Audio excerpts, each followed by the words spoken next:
ముంజా ముంజా అని ఒక కొత్త Hindi comedy cinema, horror comedy cinema మొన్న జూన్ 7న రిలీజ్ అయింది. అంటే ఇంతకుముందు నేను ఈ ట్రైలర్ చూశాను.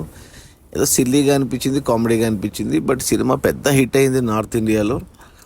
సరే ఏంటబ్బా అని సినిమా చూస్తే 2 గంటలు ఉంది ఈ సినిమా. ముంజా అనేది, ముంజా అనే పదం వచ్చి మరాఠీ పదము. సినిమా కూడా మరాఠీ బ్యాక్డ్రాప్లోనే ఉంటుంది, పూనా బ్యాక్డ్రాప్లో అండ్ కొంకన్ బెల్ట్లో. చాలామంది మరాఠీ యాక్టర్లు, మరాఠీ డైలాగులు కూడా ఉన్నాయి. అంటే ముంజా అంటే ఇప్పుడు పెళ్ళి కాకుండా చనిపోయిన వాళ్ళని అక్కడ ముంజా అంటారు అనమాట, సింపుల్గా చెప్పాలంటే.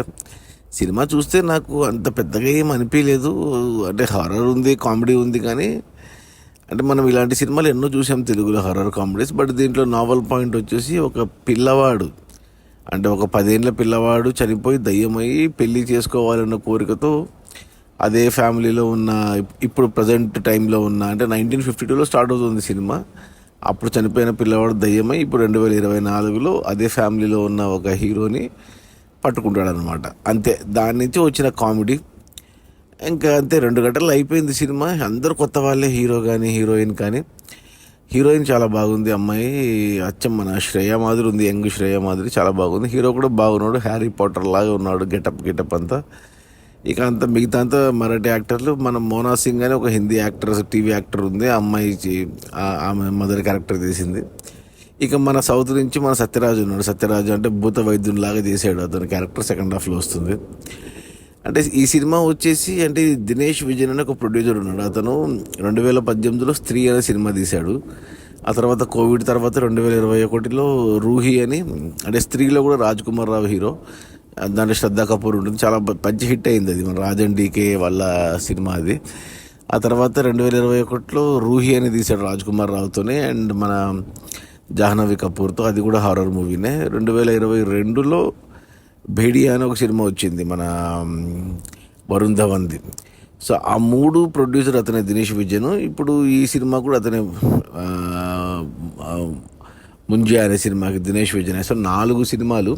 ఈ 4 సినిమాలకి లింక్ ఉందన్నమాట. ఈ సినిమాలు అంటే ఒక మల్టీవర్స్ అనమాట, యూనివర్స్ అనమాట ఇది. ఈ హారర్ సినిమాలన్నీ ఒక యూనివర్స్. అంటే మనకు సౌత్లో లోకేష్ కనకరాజ్ తీశాడు కదా, ఖైదీ కానీ, లేక విక్రము అండ్ మొన్న వచ్చిన లియో, ఆ 3 కలిపి లింక్స్ పెట్టాడు కదా. అలాగే ఈ 4 సినిమాలకు లింక్ ఉంది. సినిమా చూస్తే అర్థమవుతుంది సినిమా అంతా అయ్యాక. బట్ సినిమా అయితే నాకేం పెద్దగా అనిపించలేదు, మంచి హిట్ అయింది, కానీ నాకు ఓకే అనిపించింది సినిమా. అంటే అంటే పిల్ల దయ్యాన్ని చూస్తే కొద్దిగా ఏలియన్ లాగా కనపడింది, దయ్యంలాగా అనిపించలేదు. అంటే మనకు అలవాటు అయిపోయింది, కానీ నార్త్లో మరి ఎందుకు అంత బాగా హిట్ అయిందో తెలియదు. అంటే వీళ్ళు ఒక్కొక్క సినిమాని ఒక్కొక్క ఏరియా నుంచి పట్టుకొచ్చారంటే ఇవి, అంటే జానపదాలు అంటాం కదా మనము, అంటే పిల్లలుగా చెప్పుకునే కథల్ని వీళ్ళు సినిమాలుగా తీశారు.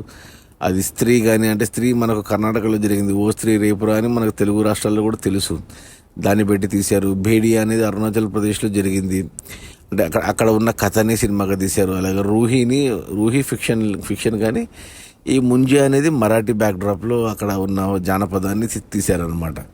సో 4కి లింక్ పెట్టారు సినిమాలో. లింక్ అయితే బాగానే ఉంది. ఇంకా నెక్స్ట్ ఇంకో సినిమా వస్తుంది, 5వ సినిమా స్త్రీ 2 అని, ఈ సంవత్సరమే వస్తుంది అది కూడా. సో ఈ దినేష్ విజయన్ మ్యాడాక్ ఫిలిమ్స్ బ్యానర్లో ఈ 4 సినిమాలు తీసాడు, 5వ సినిమా. ఈ సినిమా మంచి హిట్ అయింది, అన్ని సినిమాలు హిట్ అయ్యాయి. 4 సినిమాలకు కలిపి 90 కోట్ల బడ్జెట్ అయితే, ఇప్పటికీ 4 సినిమాలు కలిపి 300 కోట్ల దాకా కలెక్ట్ చేశాడు. సో మంచి ప్రాఫిట్ బిజినెస్ ఇది. సినిమా అయితే గొప్పగా ఏం లేదు, కానీ బట్ మరి 2 గంటల సినిమా టైంపాస్కి చూసేయచ్చు. అందులో మ్యూజిక్ అండ్ పాటలు కూడా పర్లేదు, సచిన్ జీ గారు మ్యూజిక్ ఇచ్చాడు. సినిమాలో మెయిన్ నాకు నచ్చింది, హీరోయిన్ నచ్చింది చాలా బాగా. అందులో సినిమా అంతా అయిపోయాక ఒక పాట పెట్టారు, అమ్మాయి చాలా గ్లామరస్గా ఉంది. ఆ అమ్మాయి హీరోయిన్, మంచి ఫ్యూచర్ ఉంటుంది ఆ అమ్మాయికి. హీరో డౌట్ఫుల్లే కానీ, బట్ హీరోయిన్కి మాత్రం మంచి ఫ్యూచర్ ఉంటుంది. థియేటర్స్లో ఉంది, హర్రర్ కామెడీ. మనకి అంటే ఫ్యామిలీతో కూడా చూడవచ్చు, నో ప్రాబ్లం. హారర్ అనేసి పెద్ద హారర్ ఏం లేదు, జంప్ స్కేర్స్ ఏం లేవు. కామెడీ అంటే పెద్ద కామెడీ కూడా ఏం లేదు, జస్ట్ అలా టైంపాస్. ఓకే, 2 గంటలు అలా టైంపాస్ వెళ్ళిపోతుంది సినిమా, అంతే. సో నా రేటింగ్ వచ్చేసి 2/5 ఓకే అంటాను. సో చూడాలని కూడా చూడండి. ముంజా బాగానే ఆడుతుంది థియేటర్స్లో, నార్త్లో మంచి హిట్ అయింది.